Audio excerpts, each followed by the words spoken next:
Hey, what's going on guys? Josh here, and in today's video I just wanted to do a quick little video of something that I bought online. I try to be really cheap when the new Apple Watch bands came out, and I like them a lot, but I wanted them in almost all the different colors, and I wasn't sure what size to get either.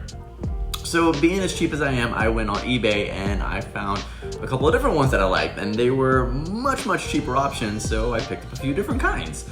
And I just got some of the other ones that I ordered in today, and I am sadly disappointed with what I actually got. So I tried ordering a couple of the solo loops, and in case you're curious, one of these guys is the real one and the second one is a knockoff.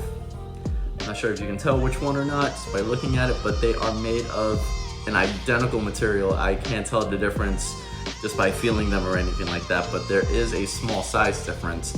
The ones I was able to find on eBay, they're not sold in sizes like the Apple Store one does. So they don't do it in sizes 3, 4, 5, 6, 7, 8, 9, or anything like that. They just sell it in a small, medium, and large. So over here, you're gonna see a little diagram of how they are able to figure out what size works best for you.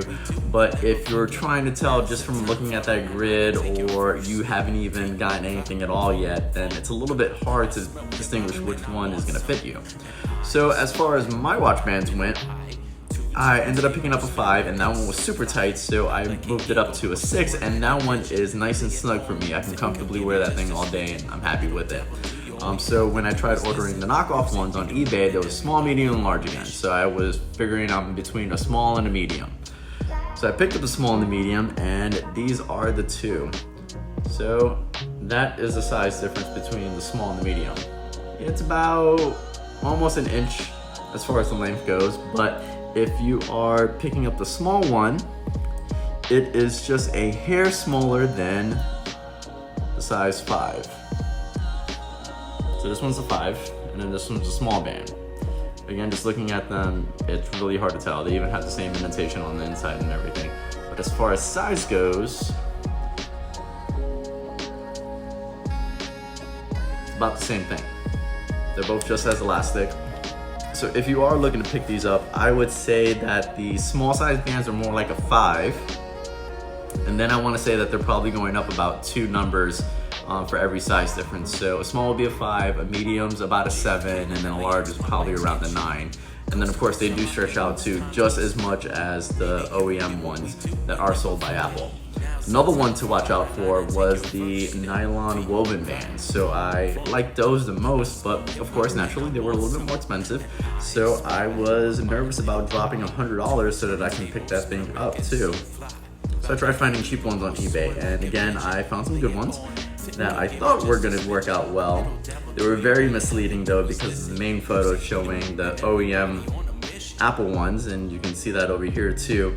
And then they decided to update it maybe about a few days or so before I actually got these things in the mail, because there was no way that I saw these photos at all when I was ordering it. I thought that I was getting woven ones, and what I ended up getting was rubber ones that look textured. So these obviously feel awful. They're just as stretchy as the solo loop ones, but it's just all rubber. It feels like a tire as far as like the treads and everything on it go, and even stretching it, you can't see through it at all. It's not a fabric or anything, it is just straight up rubber. And all these bands were about $20 a piece too, so given what I know now, I would rather just spend the money and just get the actual one in store. And this one was a red one. It's super bright, it's kind of like a traffic cone orange in a sense, and again, it's just not what I ordered. So keep that in mind if you are looking to pick up a couple of cheap bands, just so you can have some different looks and everything for your watch. But my best advice would be to stay away from the woven ones. Do your research. If you know what size works for you as far as the OEM single loops go, then you have a better idea what you can get too for the knockoff ones that you can get on eBay and all that too. But I am really impressed with the solo loop bands, because those are actually the same material and everything, and it's just the same thing. So if you're about a 5, a 7, or a 9, then this would be perfect for you. If you're somewhere in between, then it's gonna be a little bit loose or a little bit snug, depending on which size you get. But I hope you find this information useful, and if so, give this video a like, subscribe if you haven't already had a chance to, share it with friends and family and people who might find this interesting or as nerdy as I am. But I hope I get to see you guys in the next video. Thanks so much.